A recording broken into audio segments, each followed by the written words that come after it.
Hello, and welcome to a virtual museum visit of the Neues Museum in Berlin, Germany. My name is Epy Pengelly, and I'm glad you're able to join me today. A bit about me. My background is in history and art history. I have a master's in exhibition design. I live in the Washington, D.C. area, so I'm in Atlanta, and I work at a lot of museums in the area. And during the pandemic, I was unable to go to work, but my coworker and I were doing virtual weekly tours for the rest of the museum staff, focusing on exhibition design across the world. What that meant is, over the course of more than a year, we probably looked at about 60 different museums. And I thought it'd be a shame to not use that information beyond the pandemic, so I decided to scadianify, if you will, a handful of the museums. So you can see here on my other recorded classes some of the other museums that we've taken a look at, and there's a couple of others I've done for different universities. I'm hoping to get them all recorded in due time, so be sure to keep on checking back. So what to expect today is I'm going to talk about the history of the museum, where I'll do a walkthrough with Google Arts and Culture, and we'll talk about the exhibition design, as well as look at some highlight objects. So this is the Neues Museum. The annual total visitors in 2019 was 828,000, and it's part of the Berlin State Museums. They are overseen by the Prussian Cultural Heritage Foundation, and they're funded by the German federal government in collaboration with Germany's federal states. So this building was originally built in 1843, and it finished being built in 1855, and it was built by King William IV of Prussia. It was originally designed by Friedrich August Stühler in the neoclassical and Renaissance revival style. It was damaged in World War I and was kind of left in decay and bombed out. And then in the 1980s, there was structural reinforcement, and then we'll talk to them about the post-World War II rebuilding in 1999 to 2009, which was done by David Chipperfield's British architect team. Pardon the watermarks here. It's fairly difficult to find an evening view without them. I always like taking a look at what museums look like in the nighttime, how they choose to display themselves.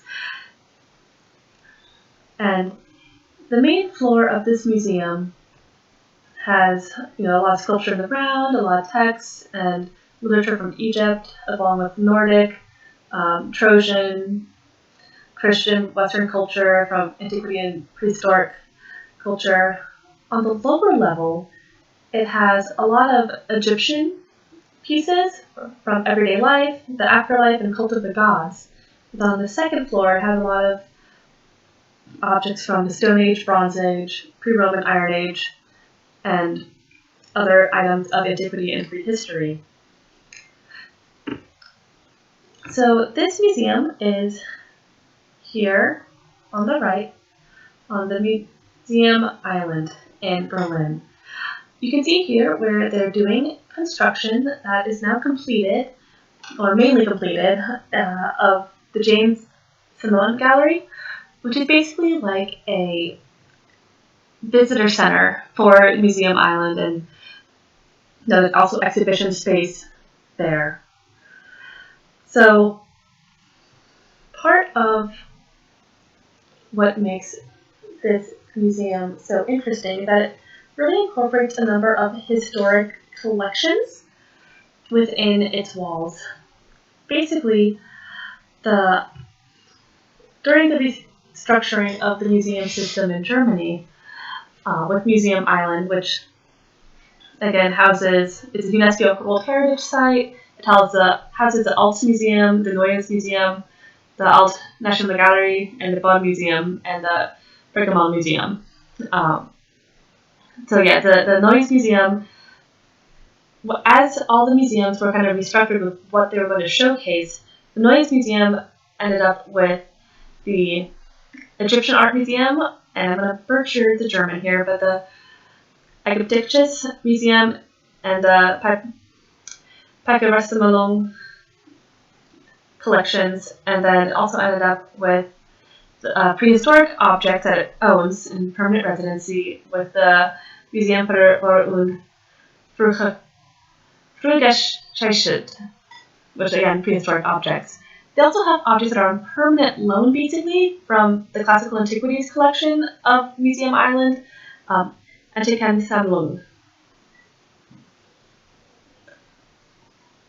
It was also the second museum built on the Museum Island complex. It was an extension originally to the Alts Museum, and some of the original items put into it were plaster casts, ancient Egyptian artifacts, which is, again, how it started getting this Egyptian and ethnographic collection, as well as collection of prints and drawings. And basically the original source, with air quotes around that, of the collections of the Egyptian Museum of Berlin and the Ethnological Museum of Berlin.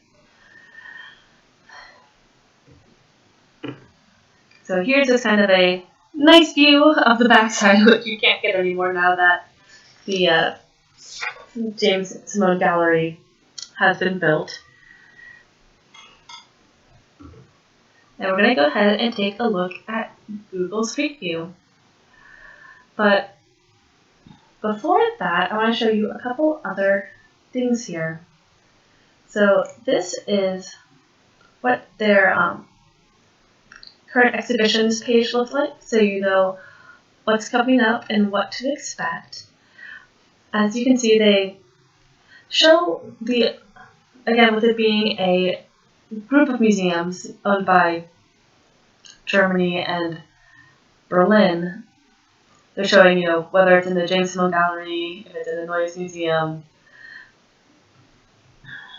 And we're actually going to go ahead back to the main Neues Museum page, which I thought I had loaded first, actually. But it shows, what to expect, as well as what they're doing at home. They have a lot of videos online, as well as an app. I think it's always good to take a look at the museum web pages. Again, we saw a look at the current exhibitions page. And then this is for that one, I'm kind of showing you here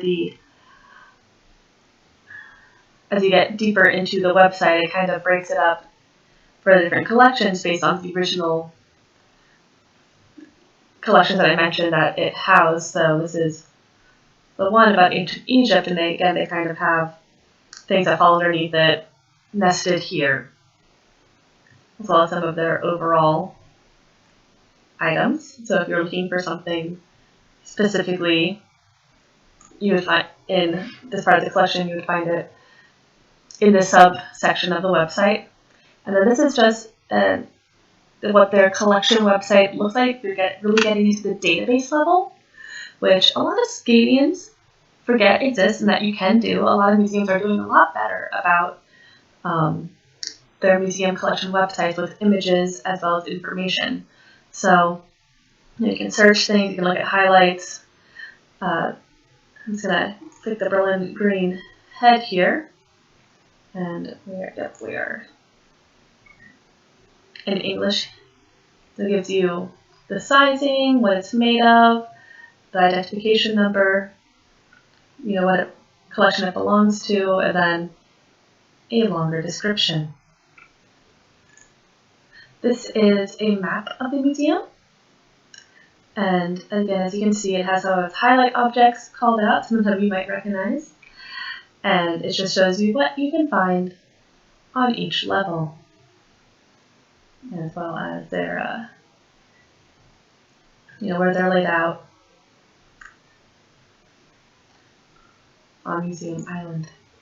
So this is actually, I mentioned before, the 1999 to 2009 rebuilding after the World War II damage to the building. This is a David Chipperfield Architects website, and this museum was the very first one. This is again before the World Wars. That was industrially built, which meant that basically they had tracks going through the museum, like railway tracks, which were used to bring in iron bars to basically build the museum with iron bars and to reinforce it, which was very innovative and kind of spectacular for the time. And because of that, it's essentially the last museum with this layout and from this time period of like how historically museums were laid out when made in the 19th century. And again, that's because of the iron bars. With the Litzethek and Alt-Pinakothek, both in Munich, which were built pretty contemporary, they were destroyed in World War II. So this really is a testament to its construction and that it lasted, and that we still have what we can look at for it with it. So you can kind of see here some of the historic images of what this poor building went through, where it was just not totally destroyed, but thoroughly decimated. And you can see here in the white the rebuilding of various sections to even it back out. And one of the things that they actually did in this museum, which we're going to take a look at, is they kind of left a testament to what the building had been through in the walls, where instead of refinishing everything, they're also showing the damage that was done, and they're preserving it because it's part of the building's history, it's part of the history of Berlin and the German people. The reconstruction did take 295 million euros for it to be reopened in 2009. And again, that's after the structural reinforcing in the 1980s, after it had been sitting empty for quite some time. So this is what it looks like from the main plaza. We're here in Google Street View. Sometimes Google Street View gives better examples of what feet on the ground looks like. You can kind of see the Alt Museum in the background there. Good use of the banners that they can use. The Nefertiti Bust, which you see in the image here, and you'll see it in more detail later, really is one of the highlights of their collection, even though it's, as you can guess, a very controversial piece. This is, again, there we go, Nefertiti Bust right there again. So this is their Google Arts and Culture page, which is what we're going to use to take a look at the museum. It's very similar to what most of them look like. They have a little description of the museum. They call these online exhibits that are more like stories, they're more like flipbooks, rather than exhibits like we tend to think about them, where you can, kind of look through here, sort of deal. You can look at different items organized by type. This year, these items are organized by, you can have them organized by popularity. You can have them organized by when they were made. So you can see here the timeline, as well as by color. So I'm just going to go ahead and pick this painting here to show you in a bit of more detail of, on Google Arts and Culture, you can also zoom in to look at things, zoom back out. It gives you more details. You see this in German here, we could translate it if you wanted to. Translate with Google button right there. And it, can show you where it is in the museum. I'm not going to click that because I don't want it to hop us away, because we're about to walk through the museum. And it's a very useful tool, again, if you're learning how to make materials, which a lot of Scadians do. They learn how to recreate a painting type, illumination type, craft type. And while it's not as in-depth as the collection website photos might be, it does offer some good views. So, and as this circle here is how to jump into the museum. It normally has, a lot of museums have one landing spot. A couple different museums have multiple, but you can see here it'll land you right at the Nefertiti Bust. You can see where it is on Google Maps, and just more information about it.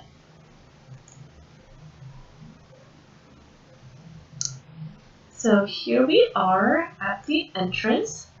A word to the wise, if Google Arts and Culture is ever coming to capture images in your museum, make sure you're not doing construction in the front part of it. Don't leave your soda out in the museum. It's bad for the stone. And we have here just the main step right on up. Behind us is the ticket counter, the front entrance. And you can see we have galleries off to the right, as well as galleries off to the left. Informational banners are on the sides here. You can see that they're not bolted into the ground or anything because now that they've restored the building, they don't want to mess up the floor or anything again, and I don't blame them.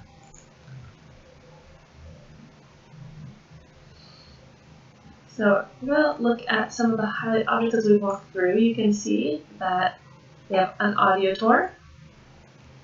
And the museum's mainly arranged fairly chronologically, and you can see that it's mentioning, and you'll see it more on the second floor landing, that they kind of left a testament to what it went through and what was rebuilt after World War II. So the first item we're looking at is actually this case right here. These are from Priam's Treasures. Priam's Treasures is a cache of gold and other artifacts which were found by Heinrich Schliemann, and the majority of the artifacts are currently in the Pushkin Museum in Moscow. So you are correct, these are not real, these are replicas. So between 1871 and 1873, and then 1878 to 1879, Schliemann excavated a hill called Sarlik in the Ottoman Empire near the town of Şırnak in northwestern Anatolia, Turkey. He claimed the site to be that of Homeric Troy and assigned the artifacts to the Homeric king Priam. And at the time, the stratigraphy at Troy had not been solidified. That was done later by Karl Blegen. But the layer that these were found in, or the layer that was alleged that these were found in, were assigned to Troy number 2, whereas Priam would have been the king of Troy 4 or Troy 6, which was, occupied hundreds of years later. Schliemann smuggled Priam's treasure out of Anatolia. The officials were informed when his wife, Sophia, wore the jewels for the public. Not a good move there. So there had been an Ottoman official assigned to watch the excavation, Amin Effendi, and he received a prison sentence because he let them sneak these items out of the country, and the Ottoman government revoked Schliemann's permission to dig and sued him for its share of the gold. So instead, Schliemann went on to Mycenae to do more excavations. Later, Schliemann traded some treasure to the government of the Ottoman Empire in exchange for permission to dig at Troy again. And that gold, the part of the treasure, is now located in the Istanbul Archaeological Museum. The rest was acquired in 1881 by the Royal Museum of Berlin. After the capture of the Zoo Tower by the Red Army during the battle in Berlin, Professor Wilhelm Unversacht turned the treasure over to the Soviet Art Committee, saving it from plunder and division. The artifacts were then flown to Moscow, and during the Cold War, the Soviet government denied any knowledge of the fate of Priam's treasure. However, in 1994, the Pushkin Museum admitted that it had the Trojan gold. Russia keeps what the West calls looted art, which it is, as compensation for the destruction of Russian cities and looting of Russian museums by Nazi Germany in World War II.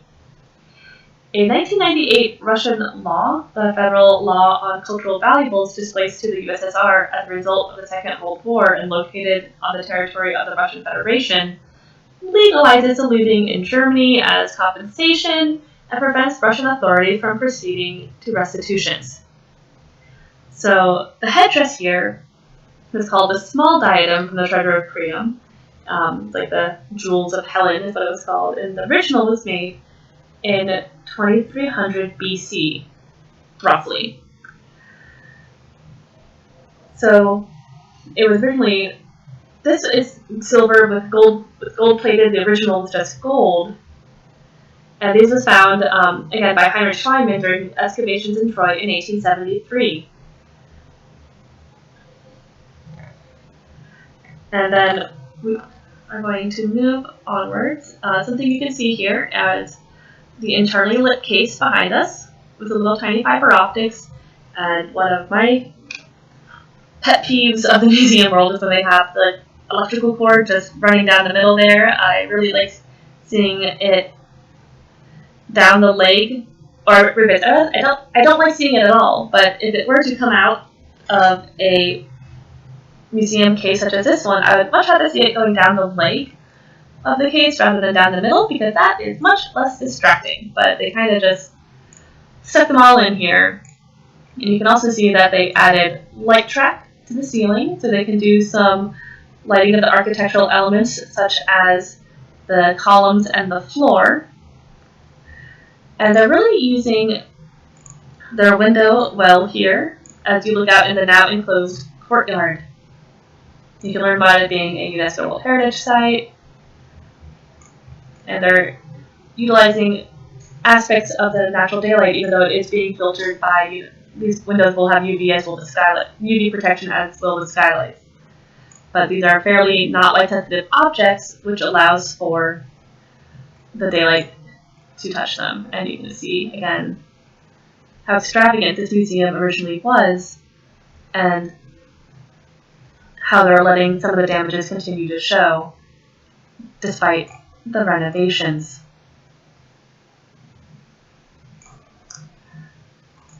Moving on, we are still here on the first floor, and we're moving through to more of the Egyptian collection. You can see the thematic ceiling here, as well as the built-in lights.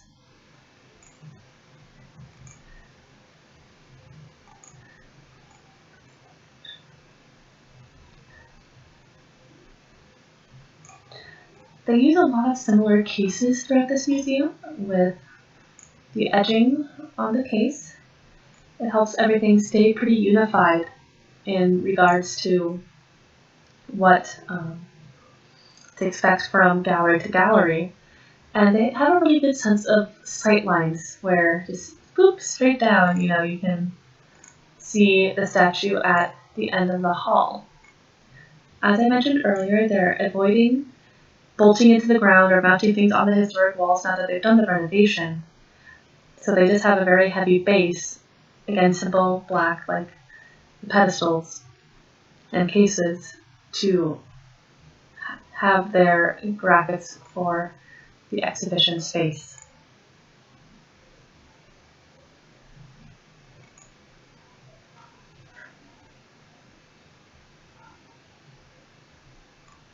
And this is one of my favorite rooms. It is a whole bunch of heads.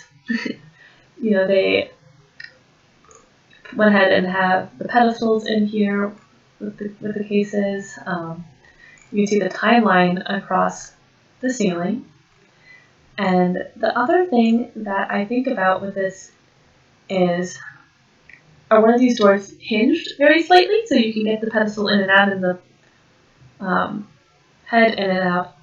Or do they have to lift this case all the way up and over? I can't tell from Google Arts and Culture, but I can assure you that lifting something that heavy and that delicate, the glass over the pedestal and the head, would be quite a feat. And I really like what they did here with the light bouncing off the floor with the shadows of the Berlin green head, which we're going to go take a closer look at. So this is one of their famous highlight objects. So this head is about 23 by 14 by 20 centimeters. The statue can only be dated on stylistic grounds, and the dating of the head is controversial. For the most part, it covers from the 7th to the 1st centuries BCE. In this context, it was often questioned to what extent the production of the head is influenced by Greek or Roman portraits, The head is undoubtedly an Egyptian tradition and does not reflect the sense of shape of the Western Mediterranean. And even if the pros and cons of different standpoints cannot be explained thoroughly, a lot of times the head is dated to the late Ptolemaic period. This head is of a battle band is commonly known as green head because of its color and its material. So it's made of rock, which is siltstone. It's made from green schist, which is a metamorphic rock. There's a lot of strong accents in this museum, in this bust, with the laughter line, the crow's feet at the eyes, the lines around the mouth, and it's just a person characterized by life, even if the age traits are to be interpreted as idealizing rather than realistic. The steep fold at the root of the nose are mentioned, as well as the crow's feet, which I said, and there are heavily modeled bags under the eyes. Starting from the broad nose, sharply outlined nasolabial folds can be seen, which lead in an arc to the corners of the mouth. At the bottom of the neck, the remainder of the chain can be seen on the left side, which looks like a smooth cord. And on the back, there's a blunt-ended, unlabeled back pillar. Due to the baldness of his head, it's pretty much concluded that this is a bust of or head of a priest, and the head had actually passed through several hands before coming to the museum here, and it was pre-financed by. Sorry, I did not mean to move this there. It was pre-financed by James Simon, who I mentioned earlier as funding the other, or his family funded the new visitor center, the construction, and it passed into the Berlin collection in 1894. In this way, the collections of the Egyptian Prince Ibrahim can be identified along with those of the English collector and painter Henry Wallace. And it's also worth mentioning that there was originally a plaster cast of this recorded in the Berlin inventory as early as 1886, but since they didn't have the head yet, that's why they purchased the cast, but then they were able to get the head in 1894. And you can see that we're still near the courtyard there, and we're going to pass into some of the Egyptian area. You can see we have our accessibility with the elevator tucked in behind, and a big old one, so when you get off, you know where you are.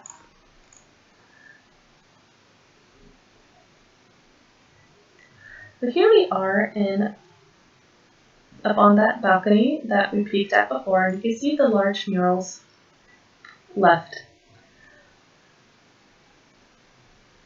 You can see tucked underneath the lower level, which we'll take a look at later, some of the papyrus, which they're doing a really good job keeping it from light damage by having it be lower like that under the overhang.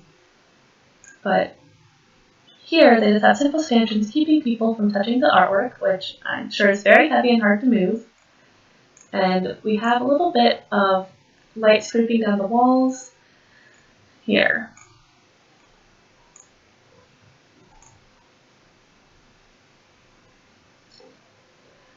In this gallery off of that ledge, we have plain simple glass keeping us from touching the artwork that's very chic,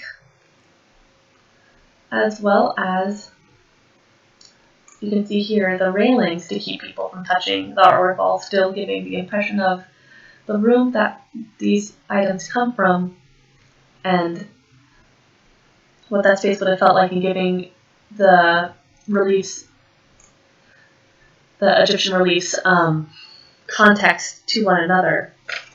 And we're protecting the back here with another one of our standing sign pieces. So, walking through, you get a bit of an idea of what it all would have felt like together in one room.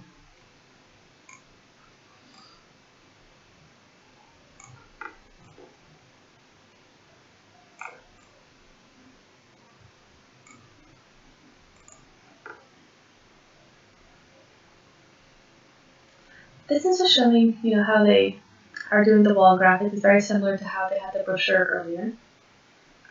Just simple, straight up and down. This is where you are. You're here by the gift shop. It's always important to take a look at the gift shop at the top of the stairs. Tucking statuary in where they can.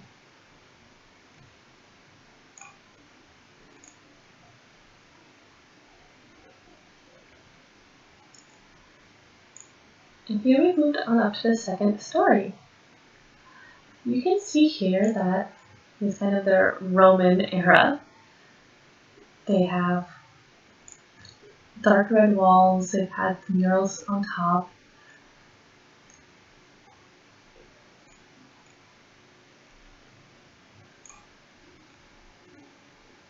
I love the elaborate floors. The attention to detail. And you can see that they now have window coverings on these exterior windows with these light shades. And then again, just the industrial aspect of these iron supports of the ceiling. And if we head back out this way, I'm actually going to look at it in a view or two. If we had gone down the opposite direction of the hall I was just showing you, it would have brought you here to the Nefertiti Bust. I got a little ahead of myself there for a moment, going the other direction. So you can see it very much the room was built with her in mind, with the floor graphics and just how the room was made under the skylight, lights all pointing down. Very dramatic, and we're talking about sight lines, and right behind was that long hall we were just in.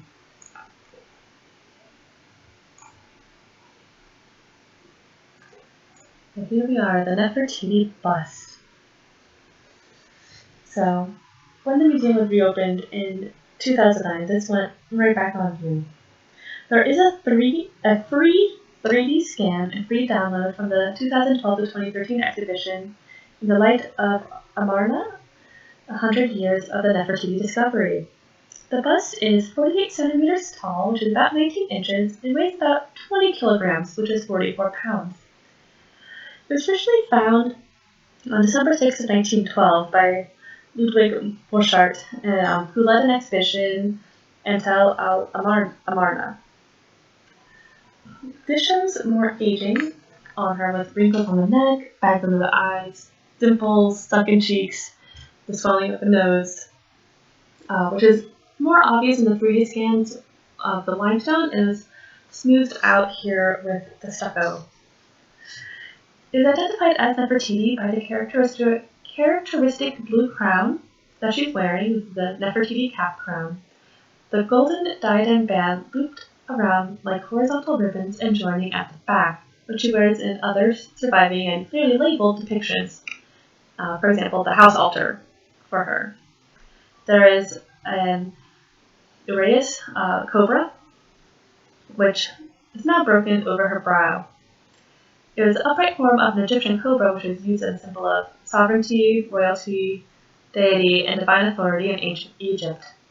It was also a symbol for the goddess Wajet, which became the patroness of the Nile Delta and the protector of all of Lower Egypt. It indicated Wajet's protection and reinforced the pharaoh's claim over the land. She also wears a broad collar with a floral pattern. Nefertiti was the great royal wife of the Egyptian pharaoh Akhenaten, who ruled from 1352 BCE to 1336 BCE. Akhenaten initiated a new monotheistic form of worship called Atonism, dedicated to the sun disk Aten. And he was known kind of as the heretic pharaoh, because for 20 years, it's just him who believed in this and pushed this. And theories suggest that Nefertiti could have been an Egyptian royal at birth, or a foreign princess, or the daughter of a high government official named Aim, who became pharaoh after Tutankhamun. She may have been the co-regent of Egypt with Akhenaten, but that's unconfirmed. Nefertiti bore six daughters to Akhenaten, and she may have been a pharaoh in her own right for a short time after her husband's death. She was part of the 18th dynasty, which was the first dynasty of the New Kingdom of Egypt, which was an era in which ancient Egypt achieved the peak of its power. The 18th dynasty spanned the period of 1550 BCE to 1292 BCE, and this dynasty is also known as the Thutmose dynasty for the four pharaohs named Thutmose. Now, this work is believed to have been crafted in 1345 BCE by Thutmose, not the pharaoh, one of the pharaoh Thutmoses, but an artisan, because it was found in his workshop in Amarna, Egypt. Again, the materials are limestone, painted stucco, quartz, wax. There's painted gypsum stucco coated on the limestone bust. The core of the bust, again, is the limestone, and then there's a stucco overlaying it of varying thickness for the final modeling. And the consistency of the limestone, as well as the thickness and layer by layer application of the stucco, were documented in those CT scans in 2006 in collaboration with the Imaging Science Institute Charité Simon. These new scans provided several details that hadn't been known before in previous images that were generated in 1992 at the Charité's Virtual Clinicum. And it uses a lot of well-known spectrum of ancient Egyptian natural pigments, including the red ochre, yellow orpiment, green frit, and carbon black, as well as the artificially produced Egyptian blue, which is applied in a variety of shades to create the queen's skin tone and other depths to her body. The multi-layered application of the paint was documented with contact-free tests and carried out by the Raskan Forschuslabor of the Neues Museum zu Berlin in 2009.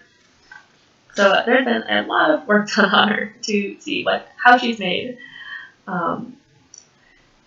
The examinations by the Raskan Forschuslabor and the CT scans indicate the bust is really fragile, and there are air pockets between the limestone core and the applied stucco, and they're basically the very vulnerable points of this object. And there's also some portions of the painted decoration that are very fragile as well. The rock crystal inlay, this is mainly from her eye, is also considered to be very sensitive, and from a curatorial and conservation standpoint of the bust, the item has been considered non-transportable, so if you ever want to see it, you have to go here to Berlin.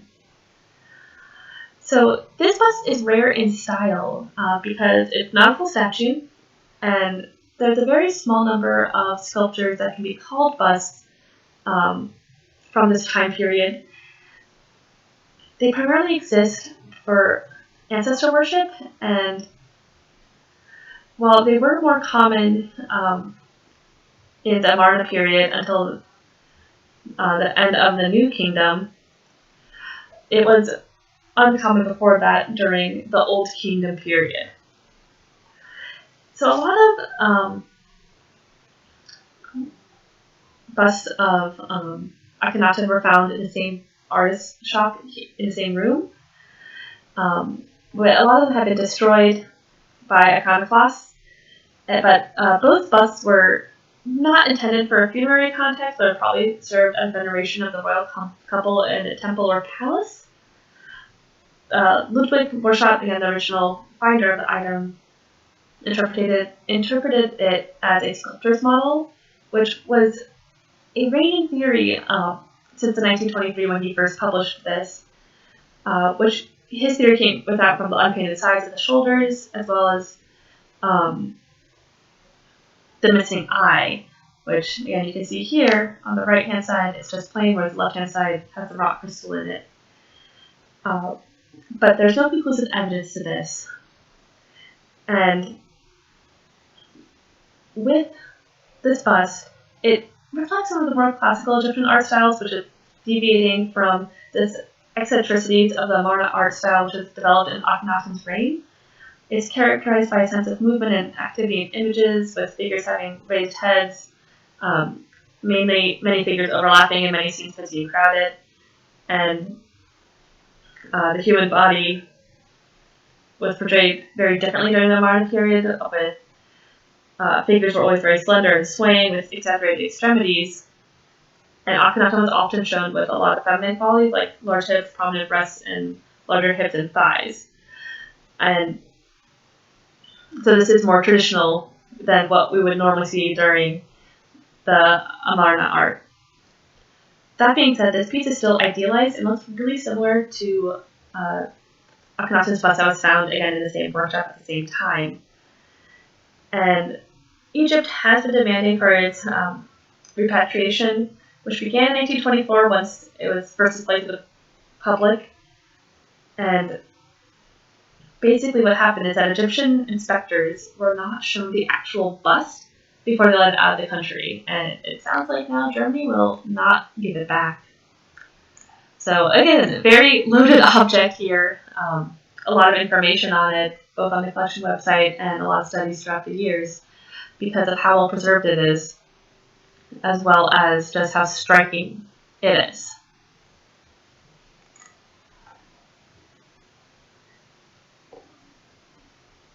This is one of my favorite rooms in the museum, mainly because it's a little tiny closet shaft, it seems like, behind.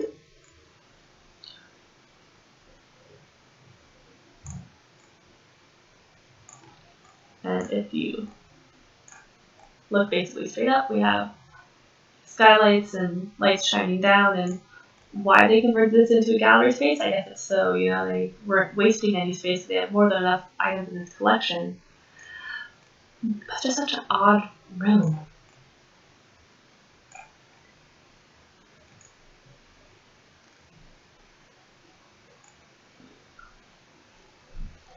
Here we just have a lot of smaller objects. We're maintaining the same type of pedestal and case system with the thin black lines and the entirety of it over the white pedestal. They're all externally lit cases rather than the internally lit ones we saw before with the fiber optics.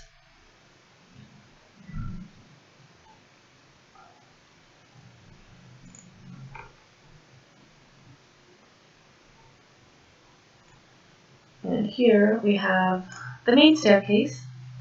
When you look down, you can see the stairs that you would enter through, and then some large friezes on the walls.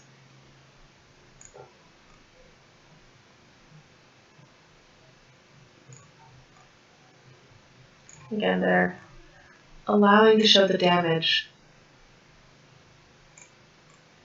which apparently was a hotly contested debate during the renovation period of whether to allow the damage to show or not.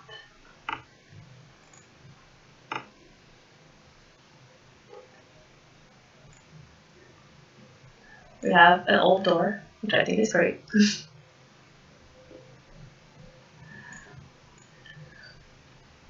We're in more of the medieval period now.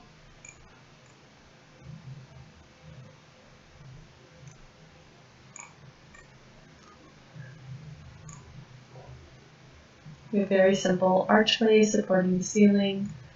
This area saw more damage than the other ones, or than some of the other areas, and I really like how they're showing off the lintels here with these basic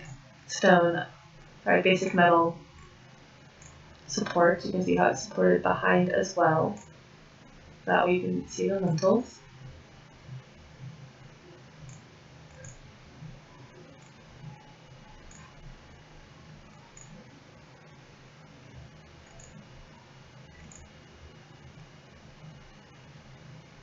And it's just quite stunning layout. Again, they have your eyes are drawn back through the gallery to this large set of doors.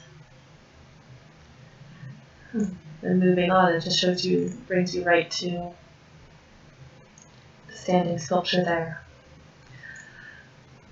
We have the object guides to lead us here throughout the gallery. And you can see that it transitions to a different feel with different colored columns and different ceilings and floors.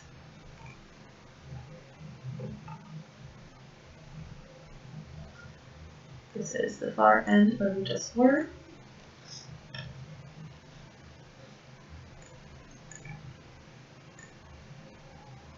We have our skeleton friend here in the tomb. And it's a little bit more of a newer classical style.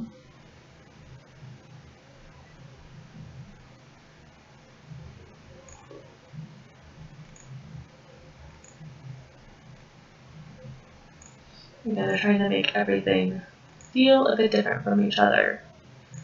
We went back to having the fiber optics with the gourd hanging down. I love amazing columns. Detail that went into this building. Quite astounding.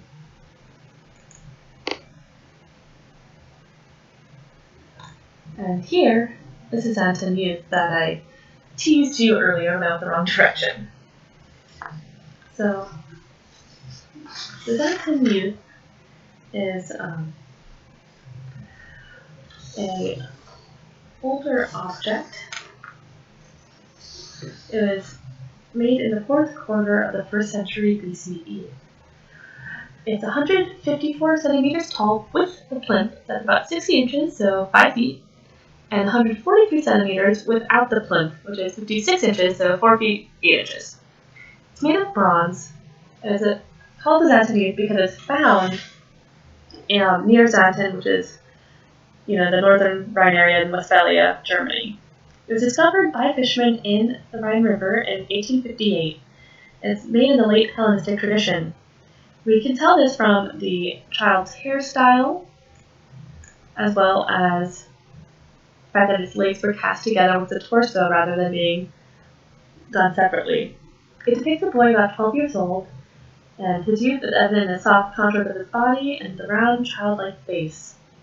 So atop his head is a crown of acorns, and the food ears of grain, grapes, poppies, pine cones, a pomegranate, and it's interwoven with flowers. The curling fingers of the left hand, and that the boy once held a tray, and thus belongs to a genre of serving figures that accompanied an elegant royal banquet. The tray would likely have held precious silver vessels. A lot of Roman aristocrats used these servant statues in a wide number of ways from the 1st century BCE onward. Some of them had lamps, and most took the form of young boys sitting at ease in this manner of like classical statues. But again, this is more Hellenistic tradition, based again on the movement style and the hair style.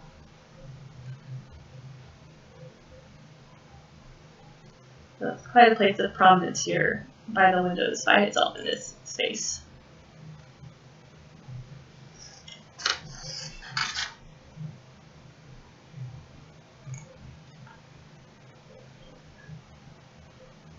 Here we've moved right on up to the 3rd floor, which again has more of the prehistory and older items. Keeping with the fiber optics, the black lined cases. I also love the supports here. I don't know if these are ornamental archways or if they're actually supporting the ceiling. I have a feeling this used to be more of office space or something that got converted rather than originally being meant for gallery space. That's just a theory on my part based on the height of the ceiling and other layout features. And they also start to incorporate here the line drawings and these black walls for displaying items. I'm also guessing that these are stairs to the roofs, which is, again, part of why I think it used to be part of office or other workshop areas rather than originally being intended for gallery space. So this is a breastplate that was made in 600 BCE. It's a double-shelled breastplate made of bronze, decorated in the chest and back area with corresponding human features. So you can see our very prominent nipples right here. and the stand-up collar printed the lower part of the neck, which is emphasized by the chain-shaped hump decoration on the sternum, so those little dots. The belt area, provided with 3 horizontally driven lines, takes on a slightly sweeping shape. The 2 armored shells are connected on the one hand with the help of 2 eyelets in the shoulder area and a series of holes, and on the other hand through the holes on the right side of the shell through which a cord or leather strap could be threaded. In addition, 2 more eyelets on the left edge of the shell offered an attachment option. This breastplate comes from a royal or warrior's grave from the Hallstatt period and was 5 meters below a stone packing. There are so far only 4 counterparts to it in the Hallstatt culture, and the archaeological culture is linked to the Proto-Celtic and early Celtic people of the early Iron Age in Europe, so 800 to 450 BCE. And it's developing out of the Urnfield culture of the 12th century BCE, which is the late Bronze Age. And it's followed in much of the area by the Latinic culture. So it was situated between the southwestern shore of Lake Hallstatt and the steep slopes of the Dachstein Massif, and the town lies in Salzkammergut region on the national road linking Salzburg and Graz. And Hallstatt, just for the record, is known for its production of skulls. So this is called the Signa breastplate.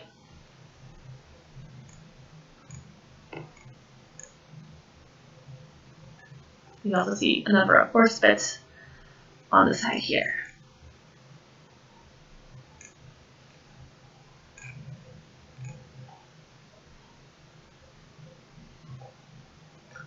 Again, we're in the prehistory era, so we're seeing bones.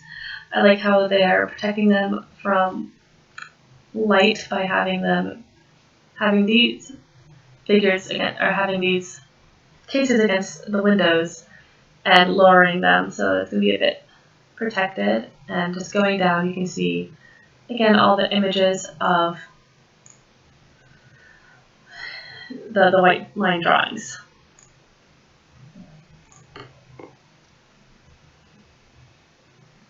This is just great use of a very odd little room off the back here, where they basically just went archaeology in Berlin, and they have a walk-around case with all sorts of little pieces. You know, this. And go back to, I'm pretty sure that this floor was originally a office floor or work floor, not originally intended for gallery space, just due to these odd small rooms. But they do a good job here with the backlit panels and internally lit cases to show everyone some highlight objects from archaeology in Berlin.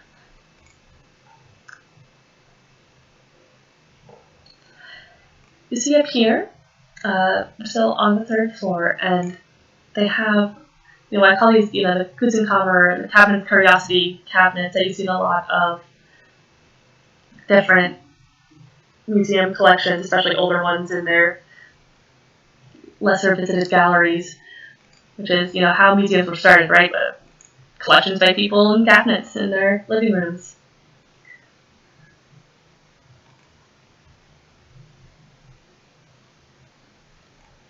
And again, they're using the same sort of style of case, and just, again, a great sight line straight down with the different panels, informational panels coming off the sides.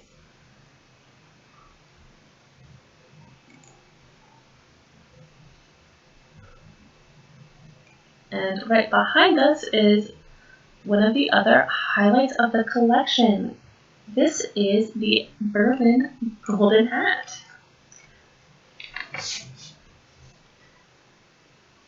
So the Berlin Golden Hat was made in the late Bronze Age, so 1000 to 800 BCE, and it's really thin gold leaf.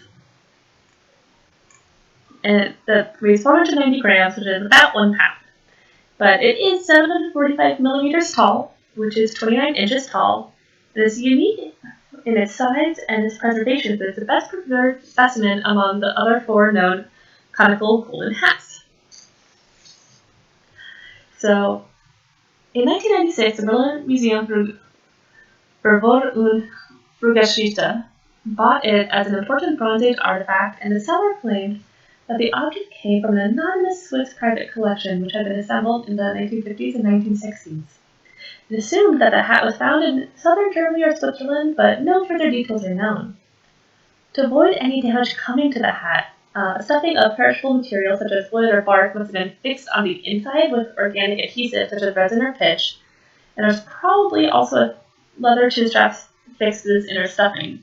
And basing this off of the Schifferstadt example, it must have been carefully filled with soil or ashes and then buried upright in relatively fine soil.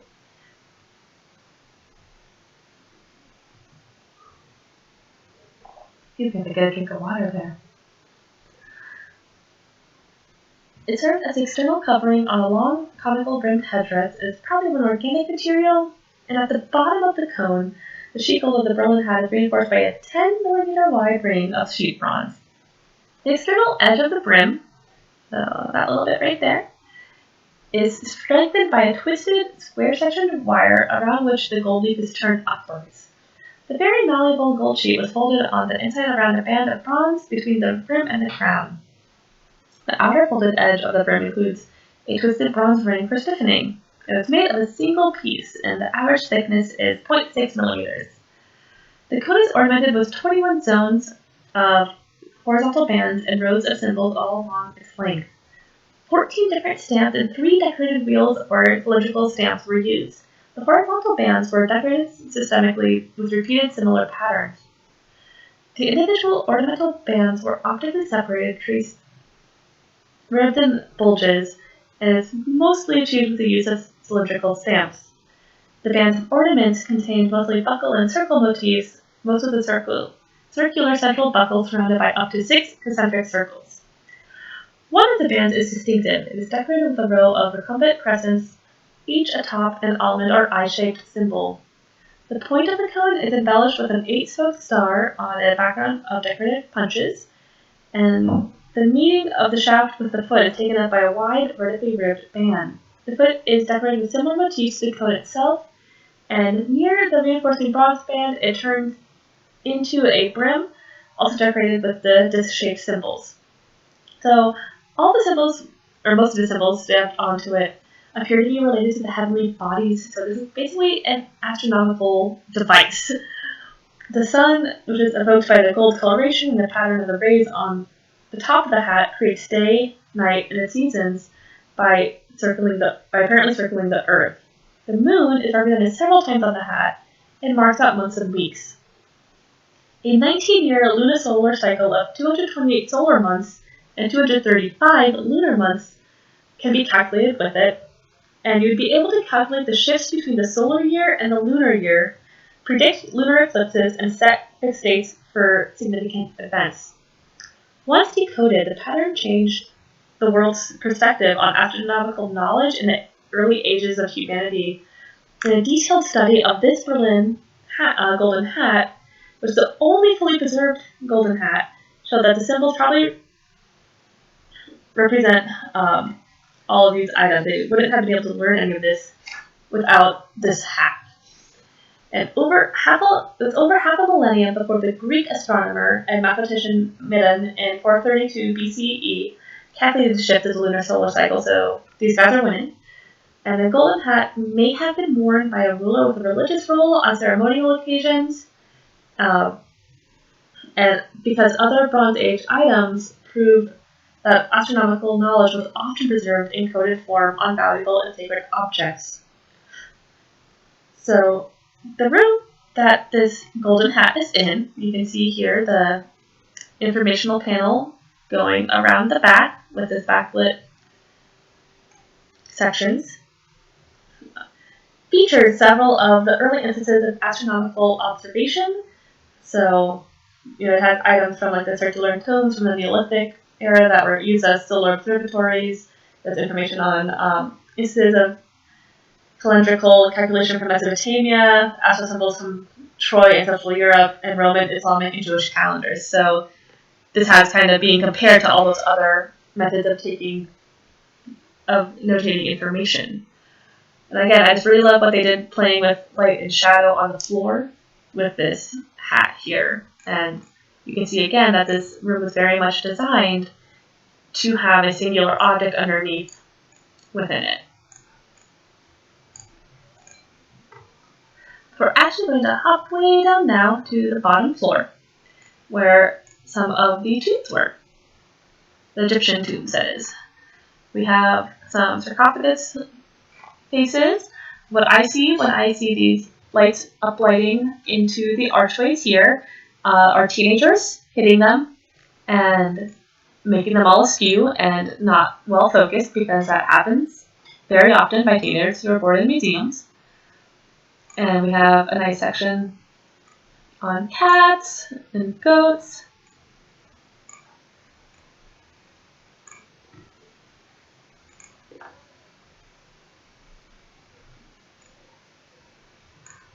Again, informational panels. They're maintaining the same thing again with the nice black framed pedestals.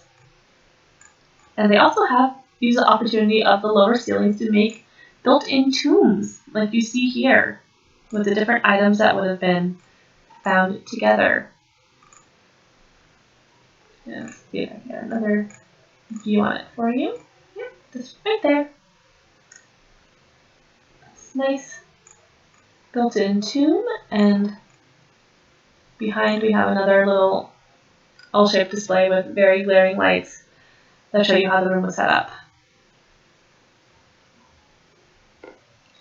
Coming out of this space, I showed you briefly before the papyrus underneath the overhangs to help preserve them. And we are underneath a closed-in half of the courtyard with some of these larger objects, which I'm sure, again, people are told all the time, do not touch, do not touch. They're out in the open, do not touch. And part of that, they would have been very heavy to move. So I'm sure that they've been here for a very long time in these locations.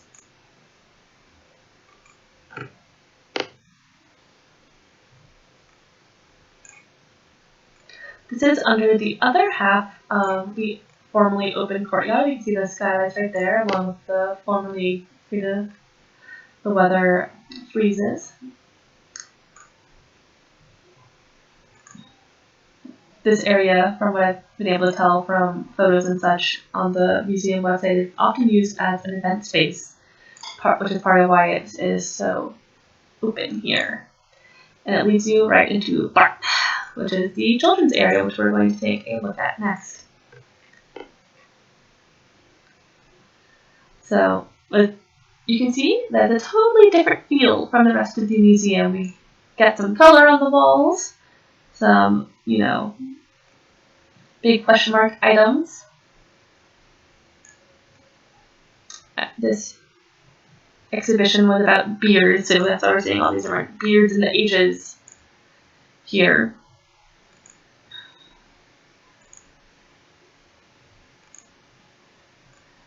We have some interactives, a little photo booth for the bearded woman, and again, it's just a totally different feel from the rest of the museum, this kids exhibition area. So, again, thank you everyone for joining me to see the Neues Museum.